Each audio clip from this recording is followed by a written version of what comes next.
بسم اللہ الرحمن الرحیم۔ السلام علیکم اینڈ السلام علیکم پاکستان۔ آپ دیکھ رہے ہیں جی پاکستان بولتا ہے، اور آپ کا میزبان آر جے بلال کیانی آپ کی خدمت میں حاضر ہے۔ کیمرے کی آنکھ سے جناب آپ دیکھ چکے ہوں گے، اور تھرو پرومو بھی آپ سب کو یقیناً پتہ لگ چکا ہوگا کہ آج ہماری مہمان شخصیت کون ہے۔ اس لیے جناب آپ کو زیادہ انتظار نہیں کرواتے، آپ کو تعارف کراتے ہیں جناب راجہ ساجد جاوید صاحب، پاکستان تحریک انصاف کے رہنما۔ آج ہم ان کے گھر میں موجود ہیں، اور افطار ڈنر بھی ہم نے یہیں پہ کیا، اور ہم نے سوچا کہ راجہ صاحب کے ساتھ گپ شپ لگائی جائے، کیونکہ بہت سے لوگ ایسے ہیں جی جو سیاسی اتار چڑھاؤ کے حوالے سے اکثر جو ہے وہ فیس بک پہ، یوٹیوب پہ اور دیگر سوشل میڈیا فورمز پہ بات چیت کرتے نظر آتے ہیں، لیکن ایسے میں ایک شخصیت جو تحصیل کلر سیدہ کی جانی مانی شخصیت ہے، یعنی کہ راجہ ساجد جاوید، ان کے حوالے سے بھی اکثر لوگ بات کرتے نظر آتے ہیں۔ کچھ عرصہ پہلے، چند سال پہلے تو راجہ ساجد جاوید صاحب کے پاس پاکستان تحریک انصاف کلر سیدہ کا عہدہ بھی تھا، اور جو گزشتہ الیکشن تھے 2018 کے، اس میں بھی جس طرح کی کمپین راجہ ساجد جاوید صاحب نے صداقت عباسی اور دیگر لوگوں کے ساتھ مل کے کی تھی، وہ بھی کسی سے ڈھکی چھپی نہیں ہے۔ عوام کے دلوں میں آج بھی ان کی جگہ موجود ہے۔ تو آج جناب راج صاحب کے ساتھ ہم لوکل سیاست اور اس کے علاوہ ملکی سیاست اور اس کے علاوہ انٹرنیشنلی جو پاکستان کا امیج جو ہے وہ بلڈ اپ ہو رہا ہے، کم ہو رہا ہے، یا جو بھی ہے اوور آل ساری کی ساری صورتحال ہم ڈسکس کریں گے۔ السلام علیکم راج صاحب۔ وعلیکم السلام ورحمۃ اللہ۔ کیا حال ہے جناب؟ ٹھیک ہے آپ؟ مہربانی۔ صحت طبیعت ٹھیک ہے آپ کی؟ ماشاء اللہ۔ اچھا راج صاحب، سب سے پہلا سوال آپ سے کہ آپ سیاسی منظرنامے سے یکدم کیوں ہٹ گئے تھے جناب؟ نہیں، میں سیاسی منظرنامے سے ہٹا تو نہیں تھا، صرف یہ ہے کہ کیونکہ حکومت میری جماعت کی تھی، پی ٹی آئی کی حکومت تھی، اور پی ٹی آئی کے جو اکابرین ہیں ہمارے حلقے میں، جو انچارج ہیں صداقت عباسی صاحب اور راجہ سکیر صاحب، ان سے میرا اختلاف تھا، ان کی پالیسیوں کی وجہ سے۔ وہ پالیسیاں جو عمران خان کے پی این سے ٹکرانے والی تھیں، لوگوں کے اور اسپیشلی ورکرز کے حقوق کو سلب کرنے والی تھی، اور قبضہ مافیا اور کرپشن اور باقی وہ ساری معاشرتی ایولز جن کو ریموو کرنے کا ہم نے عہد کیا تھا، اس کے وہ سہولت کار جب بن بیٹھے تو میرے لیے سوائے اس کے کوئی چارہ کار نہیں تھا کہ میں ان کی مخالفت کروں۔ ان کی مخالفت کرتا رہا۔ ان کے پاس ایک ایم این اے ہے، دوسرا ایم پی اے ہے، ان کے پاس کیونکہ وسائل تھے، اختیارات تھے، تو ان کی آواز زیادہ سنی جاتی تھی، میری آواز ذرا کم سنائی دیتی تھی لوگوں کو۔ لیکن میں کبھی چپ نہیں ہوا، میں کبھی عوامی اور معاشرتی مسائل پر بات کرنے سے باز نہیں آیا۔ میں نے ہر وہ کام جس کام سے عوام کو نقصان پہنچنے کا اندیشہ ہو، خواہ وہ قبضہ مافیا نے اسپیشلی کلر سیدہ میں اور باقی جگہوں پہ، تو اس پہ میں اپنا احتجاج ہمیشہ ریکارڈ کراتا رہا، لوکل سطح پہ بھی اور اوپر اکابرین کی حد تک۔ رے صاحب، بالکل آپ ٹھیک کہہ رہے ہیں، آپ کا نام وقتاً فوقتاً جو ہے وہ آتا رہتا ہے اور آپ کام کرتے رہتے ہیں، لیکن سیاسی منظرنامے سے ہٹنے سے میری مراد یہ تھی کہ آپ نے اتنی ٹف طریقے سے آپ نے کمپین کی تھی، اور وہ گلی محلے اور وہ علاقے آج بھی وہاں کے لوگ گواہ ہیں، وہ بتاتے ہیں، اکثر بات کرتے ہیں کہ جہاں پہ گاڑی نہیں جاتی وہاں پہ بھی جا کے آپ نے پاکستان تحریک انصاف کے لیے ووٹ مانگے تھے۔ تو بات کرنے کا مقصد یہ ہے کہ یہاں پہ لوگ جو ہے وہ جنہوں نے چند بندوں سے ووٹ دلوائے ہوتے ہیں، وہ سارا سال، وہ پورا 5 سال جو ہے وہ اپنے نام کو جو ہے وہ مشہور کرتے رہتے ہیں، اپنے باتوں کو جو ہے وہ دوسروں تک پہنچاتے رہتے ہیں۔ تو آپ جب ہٹ کے پیچھے بیٹھے، چلیں ٹھیک ہو گیا، آپ مطلب آپ نالاں تھے کسی وجہ سے، تو دل میں کبھی آپ میں بات تو آتی ہوگی بھائی میں نے محنت کی تھی، لیکن یہ ہے کہ اس کا صلہ یا اس کا جو ہے وہ آپ کو ریٹرن ملا نہیں۔ دیکھیے، اگر تو محنت کی جائے نا اس لیے کہ اس کا صلہ لینا ہے تو پھر تو تکلیف ہوتی ہے۔ نمبر 2، اگر محنت اس لیے کی جائے کہ میں نے کوئی منفعت حاصل کرنی ہے یا کسی پہ کوئی احسان کرنا ہے تو پھر تو تکلیف ہوتی ہے۔ میں نے تو کسی پہ احسان نہیں کیا۔ میں نے پی ٹی آئی کے جو ٹکٹ ہولڈر تھے، کینڈیڈیٹ میں بھی تھا اس وقت، میں نے کہا وہ بھی کینڈیڈیٹ تھے، پارٹی نے ٹکٹ انہیں دیا تو میں نے کھلے دل سے پارٹی کے فیصلے کو قبول کیا اور ساجد عباسی کو سپورٹ کیا، اور اس سپورٹ میں جتنی میری توانائیاں صرف ہوئی وہ احسان ساجد عباسی پہ نہیں تھا، وہ تو اس نظریے سے لگاؤ تھا، عمران خان سے لگاؤ تھا، اپنے علاقے اور اپنی کنسٹیچوئنسی کے لوگوں کو تبدیلی کی وہ راہ دکھانی تھی جس کا ذکر عمران خان اپنے مینیفیسٹو میں بار بار کرتے ہیں۔ ہم نے تو اس مقصد کے لیے کام کیا تھا، کسی پہ احسان نہیں کیا تھا، اور اس مقصد میں جن لوگوں نے ہرڈل کریٹ کی، بدقسمتی سے ان میں وہ لوگ بھی شامل ہیں جن کا نقطہ نظر سوائے اس کے کچھ نہیں تھا کہ ہم کیسے فائدہ حاصل کریں۔ انہوں نے فوائد حاصل کیے، بہت سے اور نام ہیں ساجد عباسی صاحب کے جو آگے پروردہ، بہت سے لوگ ہیں جو فرنٹ مین ہیں ہمارے کلر سیدہ میں بھی اور باقی جگہوں پہ بھی، جنہوں نے کرپشن کا بازار گرم کیا، جنہوں نے قبضہ مافیا کے سہولت کار بنے، جنہوں نے ایم سی میں پروجیکٹس کو لانچ کرنے میں کرپشن کی، اور اس نے کس کی حمایت پہ کیا، کیوں ایسے لوگوں کو ہمارے ایم این اے صاحب آگے لاتے رہے، اس کا جواب تو وہی بہتر دے سکتے۔ لیکن میری نظر کے سامنے کیونکہ یہ سب ہو رہا تھا اس لیے میں اس کی مخالفت تو کر رہا تھا، لیکن یہ کبھی خیال نہیں آیا کہ مجھے کچھ ملا نہیں۔ بھائی میں نے کیا حاصل کرنا تھا؟ میں نے تو اپنے ضمیر کے اطمینان کے لیے سارا کام کیا۔ میں نے یہ سمجھا کہ ساجد عباسی صاحب کو سپورٹ کرنے سے پہلے جو کام تھا 2016 سے جو میں نے اپنی ٹیم کے ساتھ کیا، وہ تھا تحصیل کلر سیدہ اور باقی علاقوں میں پی ٹی آئی کو آرگنائز کرنے کا کام، تو وہ تو کسی پہ احسان نہیں تھا۔ تو جب احسان ہی نہیں تھا کسی سے تو صلے کی کیا توقع ہے؟ جو آج مجھے یاد ہے آج بھی کہ امر بالمعروف و نہی عن المنکر کی بات پر میں نے آپ کے لٹوال میں جلسے میں بھی خطاب میں میرا موضوع یہی تھا، اور سب سے پہلا جو میری میٹنگ ہوئی تھی سموڈ میں چودھری ارشاد صاحب کے گھر میں، جہاں میں نے تنظیم کی بنیاد رکھی تھی 2016 میں غالباً، تو وہاں بھی میرا موضوع یہی تھا، امر بالمعروف و نہی عن المنکر۔ ہم تو حق کی راہ پر چلنے کی دعوت دیتے ہیں اور برائی سے روکنے کا کام کرتے ہیں، لوگوں کو ان کے حقوق کا احساس دلاتے ہیں اور ان کے فرائض کے لیے انہیں کہتے ہیں کہ یہ آپ کا فرض ہے، آپ یہ فرض پورا کریں، اور بحیثیت شہری ہے آپ کا حق ہے، اس حق کے لیے آواز اٹھائے۔ تو میں تو ایک مشن سمجھ کے کام کر رہا تھا، اب بھی ایک مشن سمجھ کے کام کر رہا ہوں۔ مجھے تو کسی سے کوئی غرض نہیں ہے کہ مجھے کوئی اس کا کوئی فائدہ ہوگا، پچھتاوا مجھے کوئی نہیں ہے۔ میں مطمئن ہوں اپنے کام سے، اپنا صلہ اگر کوئی دے گا تو وہ بھی میرا رب دے گا مجھے، اور رب بھی اگر اس کا صلہ نہ دے تو بھی مجھے گرا نہیں، کیونکہ میں تو بندہ ہوں اور میں نے تو اپنے خدا کے حکم کی تعمیل کرنے میں اپنی توانائیاں صرف کی ہیں، اور وہ توانائیاں جتنی بھی ہیں وہ میری اپنی نہیں ہیں، وہ اسی رب ذوالجلال والاکرام کی دی ہوئی ہیں۔ تو اسی کی دی ہوئی چیز اگر اس کی راہ میں صرف کی تو اس میں احسان کس بات کا؟ کوئی شک نہیں، بالکل آپ نے بڑی زبردست بات کی۔ راج صاحب بات یہ ہے کہ ابھی ریسنٹلی جو آپ کو پتہ ہے کہ تحریک عدم اعتماد قومی اسمبلی میں وزیر اعظم کے خلاف لائی گئی، اور ابھی پنجاب اسمبلی میں بھی جناب وہ باقاعدہ جو وزیر اعلیٰ کا انتخاب بھی ہونے جا رہا ہے، وہاں پہ بھی عدم اعتماد آئی بھی، اور عثمان بزدار صاحب نے استعفیٰ دیا ہوا ہے۔ اچھا مجھے یہ بتائیں کہ ہم پی پی 7 کی بات کرتے ہیں، راجہ صغیر احمد جناب، ان کی ہمدردیاں پاکستان تحریک انصاف کی سے ہٹ کے نون لیگ کے پلڑے میں انہوں نے اپنا وزن ڈال دیا ہے۔ اس حوالے سے آپ کا کیا موقف ہے، آپ کی کیا رائے ہے؟ راجہ صغیر احمد جو 5 دن پہلے جناب 27 مارچ کے جلسے میں جاتے ہیں عمران خان کے ساتھ، وہ مطلب کافی کھلے انہوں نے جناب الفاظ میں عمران خان کے ساتھ وفاداری کا عہد بھی کیا، لیکن اس کے باوجود وہ چھوڑ کے چلے گئے، تو آپ کا کیا اس کے حوالے سے موقف ہے؟ دیکھیے راجہ صغیر صاحب جو ہے وہ بیسیکلی پی ٹی آئی کا ذہن ہے ہی نہیں۔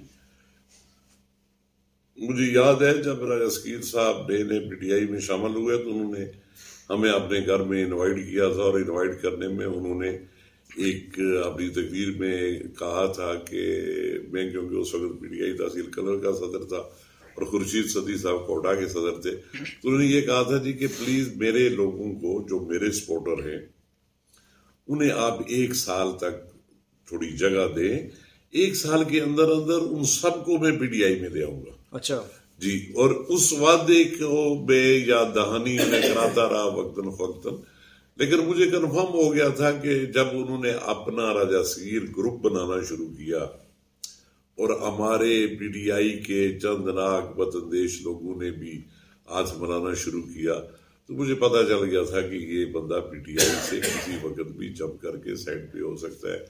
انہوں نے بڑے آرام سے بڑے اچھے طریقے سے بیوقوف بنایا ہمارے ایم این اے صاحب کو بھی، جنہوں نے بی بی 7 میں خاص کر کوٹا میں اور اے پارٹ آف کلر سیدا میں انہوں نے اپنے ورکرز کو نظر انداز کیا. مجھے سب سے بڑا گلہ یہ ہے کہ ساقط عباسی نے بحیثیت ایم این اے اور بحیثیت پریزیڈنٹ نارتھ پنجاب ورکرز کو نظر انداز کیا اور یہ کہا کہ ان سارے معاملات کے بی بی 7 میں ذمہ دار راجہ صغیر صاحب ہیں، یہ سوچ کر کہ آئندہ الیکشن مجھے یہی جتائیں گے. تو جب جو آدمی اپنی بنیاد چھوڑ دے، انہوں نے کیونکہ اپنی بنیاد جو تھی وہ تھی پی ٹی آئی کے ورکرز جو عمران خان کے پیر پر چلنے والے تھے، جنہوں نے اس کو جتانے میں ساتھ دیا تھا، تو ان کو چھوڑ کے انہوں نے راجہ صغیر کو سپورٹ کیا اور راجہ صغیر صاحب نے انہیں جھنڈی کرائی. تو لاس تو سب کا ہوا، لیکن سب سے زیادہ ایک موقع پرستی ہے، موقع پرست شخص جو ہے اسے یہی توقع رکھی جا سکتی ہے. اس پہ کیا کہا جا سکتا ہے سوائے افسوس کے کہ جس فیملی سے ان کا تعلق ہے، جو ان کے والد صاحب ہیں، جو ان کا ایک نام تھا، وہ لوگ جو ہے انہوں نے اپنے خاندان کا اور اپنے والد کا نام ڈبویا ہے. یہ مطلب پرستی اس حد تک تو نہیں ہونی چاہیے، اتنا تضاد اور اتنی منافقت تو نہیں ہونی چاہیے رویے میں. بہرحال ان کا اپنا ذاتی فعل ہے. جی میں کیا کہہ سکتا ہوں، مجھے تو بڑا شروع میں جج ہو گیا تھا جب کلر سکول کے گراؤنڈ میں راجہ صغیر کے اواریوں نے قبضہ کیا تھا، اور راجہ صغیر صاحب نے اور ساقط عباسی کے فرنٹ مین قدیر عباسی نے مل ملا کر، اور یہاں کے لوکل جو ہمارے 5 سٹارز کے سرکردہ لیڈر ہے کلر سیدا کے، ان کی ملی بھگت سے انہوں نے سرکاری گراؤنڈ پر قبضہ کیا. میرا اصل میں اختلاف اس وقت شروع ہوا تھا کہ پی ٹی آئی تو پورے ملک میں قبضوں کو، جن لوگوں نے قبضے کیے ہوئے ان سے جنگوں کو واگداد کرا رہی ہے، اور یہاں کلر سیدا میں ایسی پی ٹی آئی کی حکومت ہے کہ ایم این اے اور ایم پی اے کی آشیرواد سے، اور جو ہمارے یہاں سٹارز بنے ہوئے ہیں جو سمجھتے ہیں کہ ہم تھم میں ہم پلر ہے پی ٹی آئی کے یہاں کلر سیدا میں، انہوں نے اتنا بڑا بلنڈر کیا اور سرکاری زمین پر قبضہ کیا صرف چند لوگوں کی منفیت کی خاطر، جن لوگوں کا تعلق ہی نہیں تھا پی ٹی آئی سے.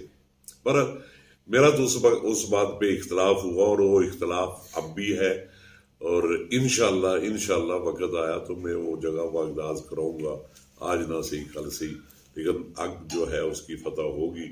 مجھے یقین ہے کہ ان جیسے بے سخت الفاظ نہیں استعمال کرنا چاہتا، ایسے لوگ جن کا کوئی کردار نہیں، جن کا کوئی نڑی ڈٹا نہیں، ایسے لوگ جو ہے وہ سروائیو نہیں کرتے، اور یہ انشاءاللہ سروائیو نہیں کریں گے. ڈاکٹر صاحب سوشل میڈیا کا دور ہے، ایک چھوٹا سوال پھر اس کے بعد آگے چلتے ہیں. یہ سوشل میڈیا کا دور ہے اور ہم دیکھ رہے ہیں کہ جیسے اپوزیشن نے سندھ ہاؤس میں ایم این ایز کو چھپا کے رکھا تھا، جب وہ اپنے حلقے کے عوام سے مخاطب ہوئے اور پبلک پلیسز پہ جب وہ بیٹھے تو عوام کا سخت رد عمل ان کو دیکھنے کو ملا تھا. کیا آپ سمجھتے ہیں کہ پی پی 7 میں بھی ایسا ہی کچھ دیکھنے کو ملے گا راجہ صاحب کو؟ نہیں، پی پی 7 میں ایسا دیکھنے کو مشکل ہی ملے. ایسا سلوک جو ہے وہ تو ساقط عباسی صاحب کر سکتے، یا پی ٹی آئی کے وہ بندے جنہوں نے شد و مت سے صغیر گروپ میں شمولیت اختیار کی تھی، ان کو شرمندگی ہوگی. ہم نے تو بحیثیت پی ٹی آئی، میں نے تو مخالفت کی تھی، میں اور میرے کسی ساتھی نے تو راجہ صغیر کو ووٹ نہیں دیا. ہم نے تو راجہ صغیر کو نہ ووٹ دیا، ہم نے تو مرتضیٰ ستی کو ووٹ دلوائے تھے، کیونکہ پی ٹی آئی کا کینڈیڈیٹ مرتضیٰ ستی صاحب تھے. تو ہمارا تو اس لحاظ سے نہیں ہے. انہوں نے اپنے فائدے کے لیے پی ٹی آئی میں شمولیت اختیار کی، فائدہ اٹھایا، فائدہ دینے والے اور ساتھ دینے والے وہ آج ہاتھ مل رہے ہیں اور ملتے رہیں گے. انہوں نے اگر ان کے لیے کوئی رکاوٹ بنانی ہے تو وہ بنائے.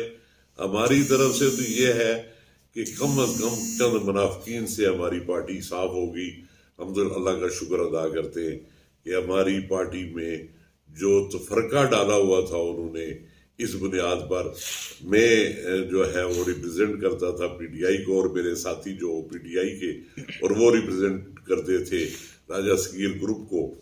وہ جو پی ٹی آئی کے سرکردہ بندے جو صغیر گروپ کے ساتھ تھے، ان کی حمایت میں پیش تھے، ان کے لیے آج لمحہ فکریہ ہے. انہیں سوچنا چاہیے کہ ان کا یہ عمل ٹھیک تھا یا غلط. بے شک. اچھا راج صاحب، یہ بتائیں کہ آپ نے پچھلے الیکشن میں بھی ٹکٹ کے لیے اپلائی کیا تھا ایم این اے شپ کے لیے، اور اب بھی عوام چاہتی ہے مختلف سوشل میڈیا فورمز پہ، میں نے خود بھی دیکھا، ٹھیک ہے، اپنا بھی حلقہ احباب ہم رکھتے ہیں، ہم نے وہاں پہ بھی سنا کہ لوگ چاہتے ہیں کہ راجہ ساجد جاوید ہمارے حلقے کو ریپرزینٹ کریں. تو کیا آپ عوام کا یہ مطالبہ مانیں گے؟ دیکھیے، گزارش یہ ہے کہ عوام کا یہ مطالبہ گھر میں اپنے ڈرائنگ روم میں ہو تو ہو، باہر تو کہیں سامنے نہیں آیا. آج 3-4 دن سے تسلسل سے لوگوں کی کالز آ رہی ہیں اور لوگ یہی سوال پوچھ رہے ہیں کہ آپ الیکشن لڑیں گے یا نہیں. تو میں ہر ایک کو یہی جواب دیتا ہوں کہ اس چیز کا فیصلہ پی ٹی آئی کے ورکرز نے کرنا ہے، پی ٹی آئی کے لوگوں نے کرنا ہے کہ کیا مجھے الیکشن لڑنا چاہیے یا نہیں. میں ہر ذمہ داری اٹھانے کے لیے، ہر خدمت کے لیے حاضر ہوں.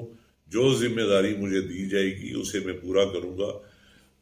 ٹکٹ کے لیے اپلائی کرنا میری ذمہ داری ہے، ٹکٹ دلانے کے لیے کوشش کرنا ورکرز کی ذمہ داری ہے.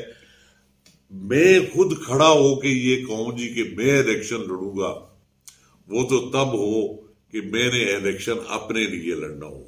جن لوگوں نے اپنی ذات کے لیے الیکشن لڑنا ہوتا ہے وہ اٹھ کے خود شور مچاتے ہیں. میں نے الیکشن اگر لڑنا ہے پی ٹی آئی کے لیے، اس ملک کے لیے، اس علاقے کے لیے، تو اس علاقے کے لوگوں اور پی ٹی آئی کے ورکرز کو آواز اٹھانی چاہیے. اگر وہ سمجھتے ہیں کہ ضروری ہے میرا آگے آنا تو میں، اگر انہوں نے کہا تو میں انشاءاللہ حاضر ہوں. میں اپنی خدمات پیش کرنے میں تعامل نہیں کروں گا. جیسا کہ میں نے کہا کہ مختلف سوشل میڈیا فورمز میں میری نظروں سے یہ باتیں گزری ہیں. بہرحال یہ ہے کہ اگر آپ سے عوام مطالبہ کرتی ہے اور آپ بھی مطلب ذمہ داری اٹھانے کے لیے تیار ہیں، تو کیا آپ ایم این اے کے لیے ٹکٹ اپلائی کریں گے یا ایم پی اے شپ کے لیے کریں گے؟ میں ایم این اے اور ایم پی اے دونوں کے لیے اپلائی کروں گا جی. PP7 اینڈ 57 ٹکٹ دیا پارٹی نے تو ویل اینڈ گڈ. میں اپنی پوری توانائیاں لگا کے محنت کروں گا. نہیں ٹکٹ دیا تو ایز اے ورکر کام کرنے کے لیے جس طرح پہلے مستعد تھا اسی طرح مستعد ہو کے کام کروں گا. میں تو عمران خان کا فالوور ہوں جی، اس کے نظریے پہ چلنے والا ہوں. اپنے ملک کے اور اپنے علاقے کی بہتری چاہتا ہوں، اس ملک میں تبدیلی چاہتا ہوں.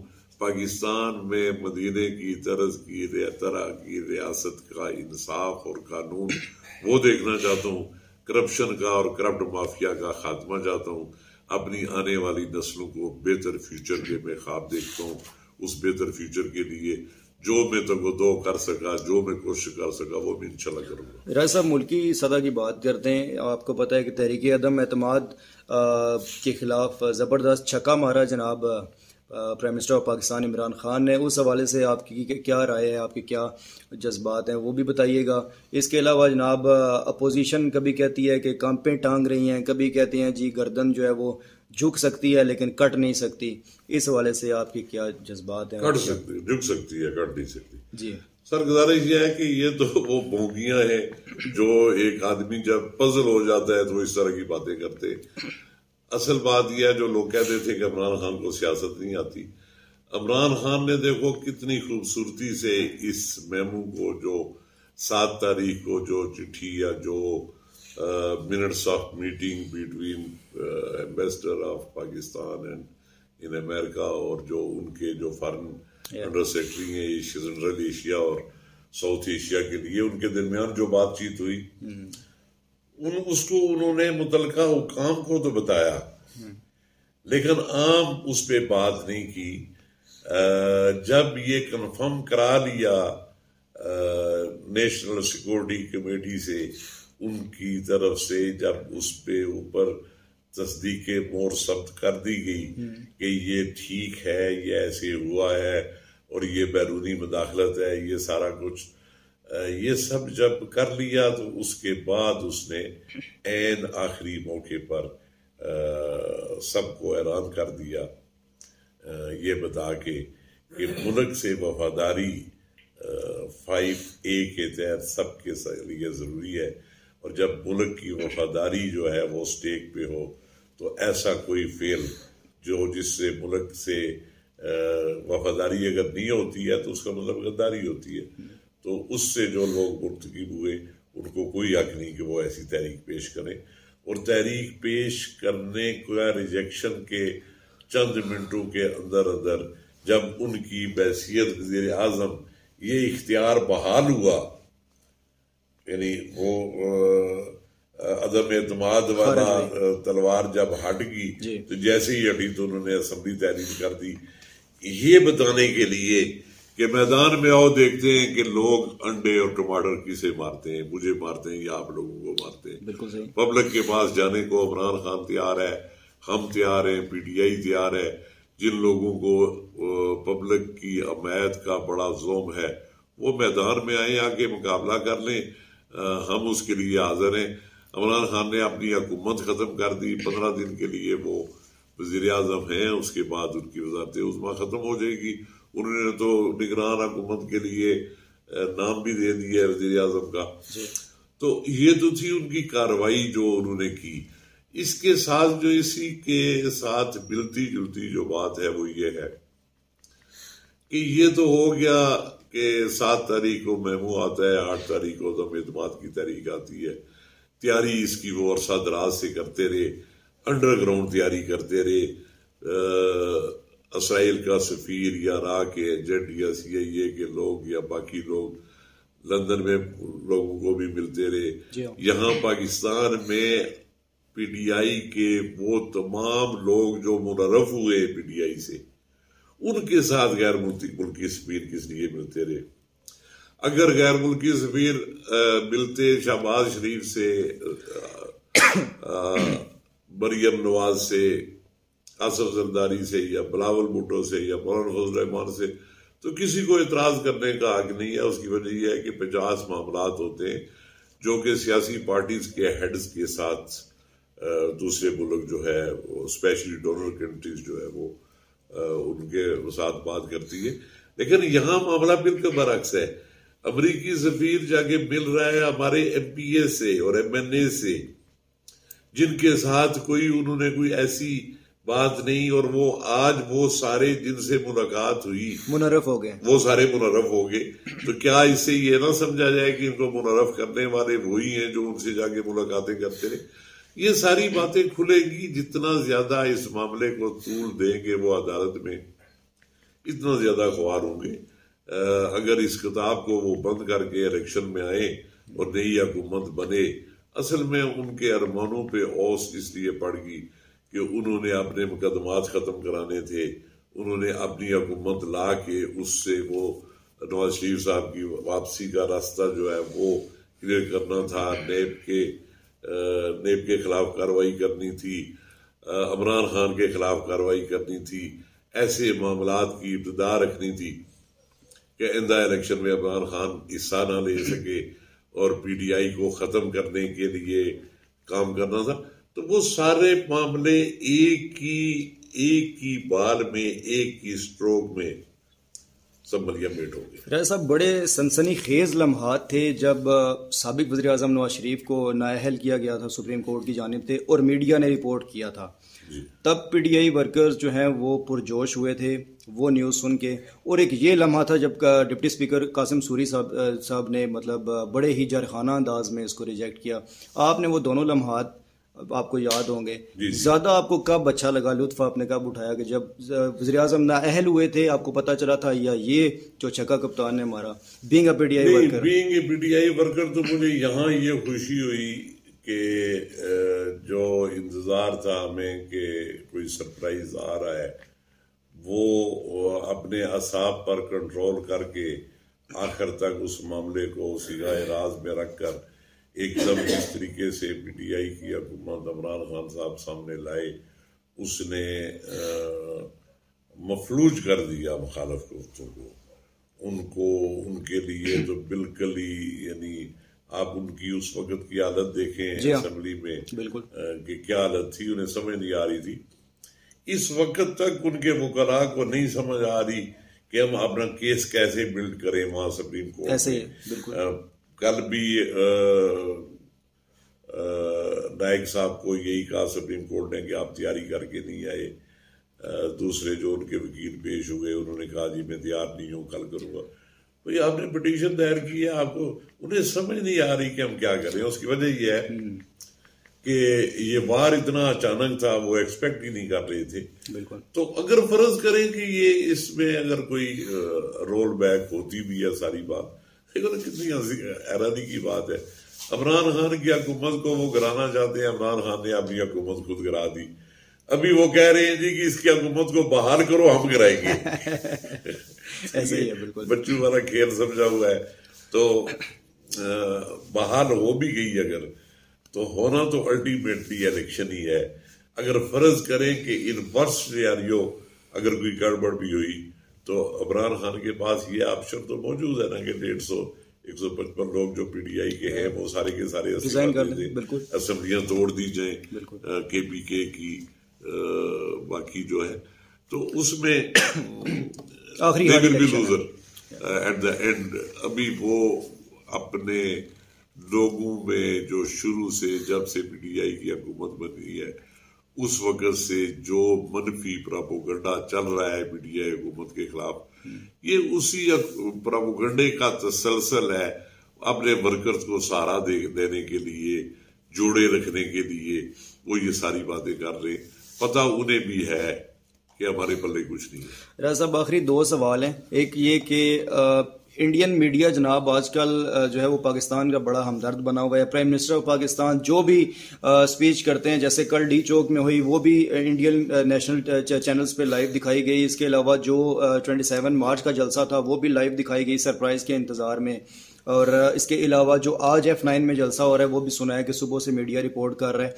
اچھا، ایک تو انڈیا جو ہے وہ بہت زیادہ عمران خان کے اگینسٹ ہے، امریکن لابی جو ہے وہ اگینسٹ ہے.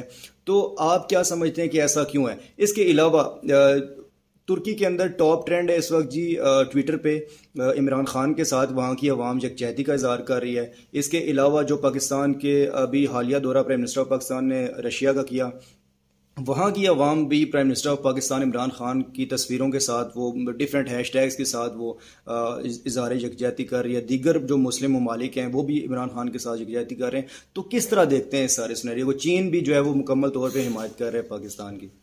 دیکھیے، شروع سے سب پاکستانیوں کو معلوم ہے کہ دنیا کے کون کون سے ممالک ہمارے ہمدرد ہیں، وہاں کے لوگ ہمارے ہمدرد ہیں، اور کون کون سے ممالک ہمارے خلاف ہیں. عمران خان کے صحیح ہونے کے لیے اندرونی طور پر ایک بات اطمینان دیتی ہے دل کو کہ سب چور ڈاکو اکٹھے ہو گئے اس کی مخالفت میں. سب وہ لوگ جنہوں نے 30 سال سے اس ملک کو لوٹا، وہ آج ایک دوسرے کو جو چور اور ڈاکو اور پیٹ پاڑنا اور گھسیٹنا یہ سب کچھ کہتے رہے، وہ سارے آج اکٹھے ہیں عمران خان کے خلاف. یہ عمران خان کی سچائی کا ایک ثبوت ہے. پاکستان کی گورنمنٹ، عمران خان کی گورنمنٹ پاکستان میں صحیح کا طرف سمت میں جا رہی ہے. اس کی سب سے بڑا ثبوت یہ ہے کہ انڈیا والے اس کی مخالفت کر رہے ہیں. اس کا سب سے بڑا ثبوت یہ ہے کہ اسرائیلی لابی اور امریکن لابی اس کی مخالفت کر رہی ہے. اور وہ لوگ جو پاکستان سے ہمدردی رکھتے ہیں، مثلا چائنا میں، ترکی میں، ایران میں، وہاں حد سے زیادہ وہ سپورٹ کر رہے ہیں اس حکومت کو اور اس کے اقدامات کو. یہ بات ثابت کرتی ہے کہ عمران جو کر رہا ہے وہ صحیح کر رہا ہے اور اپوزیشن جو کر رہی ہے وہ غلط کر رہی ہے. بالکل صحیح ہے. اچھا راز صاحب، آخری ایک بات یہ ہے کہ پی ڈی آئی ورکرز جو یہ پروگرام دیکھ رہے ہیں یقیناً آپ کی ایک ایک بات سے اتفاق کریں گے. آپ کا پیغام پی ڈی ایم ورکرز کے لیے کیا ہے جاتے جاتے؟ پی ڈی ایم ورکرز جو دیکھیں ہمارے بھائی ہیں. میں ایک بات کہا کرتا ہوں عموماً، میرے پیپل پارٹی اور نون لیگ اور باقی جماعتوں کے ورکر سے بڑے کلوز ملازم ہیں، بڑی دوستی ہے اور ہمارا ایک دوسرے کے ساتھ آنا جانا ہے. میں یہ سمجھتا ہوں کہ میرا ماننا یہ ہے یا پی ٹی آئی کے لوگوں کو ماننا یہ ہے کہ ہم ملک میں بہتری لا سکتے ہیں، بہتری لائی جا سکتی ہے عمران خان کے تھرو. نون لیگ والے یہ سمجھتے ہیں کہ ملک میں بہتری لائی جا سکتی ہے شہباز شریف اور مریم نواز اور نواز شریف کے تھرو. پیپل پارٹی کے ورکر یہ سمجھتے ہیں کہ بہتری لائی جا سکتی ہے بلاول بھٹو زرداری اور زرداری صاحب کے تھرو. تو ایم جو ہے وہ ایک ہے، وہ ہے ملک کی بہتری، ملک کے حالات کی بہتری. جب ایم ایک ہے، رستے تھوڑے مختلف ہیں، تو ان مختلف رستوں میں کیا یہ بہتر نہیں ہے کہ ہم دیکھ لیں کہ کس کا راستہ زیادہ بہتر ہے. بہت شکریہ راہ صاحب آپ کے قیمتی وقت کا. اور جی ویورز ہمارے ساتھ موجود تھے پاکستان تحریک انصاف کے سینئر رہنما راجہ ساجد جاوید صاحب، اور بڑی اچھی گفتگو ہوئی ان کے ساتھ. انشاءاللہ جناب ابھی الیکشن کا سمجھ لیں کہ ایک سلسلہ آلموسٹ شروع ہو چکا ہے. ویسے تو جو تحریک عدم اعتماد کا جو سلسلہ تھا وہ بھی سپریم کورٹ پہنچ گیا، لیکن آخر کار ساری جماعتوں کو الیکشن کی طرف ہی جانا پڑے گا. تو قومی سطح سے لے کے لوکل سطح تک الیکشن کی تیاریاں جو ہے وہ آلموسٹ شروع ہو چکی ہیں. بہرحال اچھے لوگ جو ہوتے ہیں وہ کسی بھی معاشرے کا حسن ہوتے ہیں، اور ان کی جو گفتگو ہوتی ہے، ان کی جو باتیں ہوتی ہیں، وہ نوجوان نسل اور پورے معاشرے کے لیے سمجھ لیں کہ مشعل راہ ہوتی ہے. تو آپ سب جناب، آپ سب کا بہت شکریہ. آخر میں ایک ریکویسٹ کروں گا کہ ہمارے چینل کو سبسکرائب کریں، لائک کریں اور شیئر کریں، اور یہ پروگرام آپ کو کیسا لگا ضرور بتائیے گا. اللہ حافظ اینڈ خدا پامان.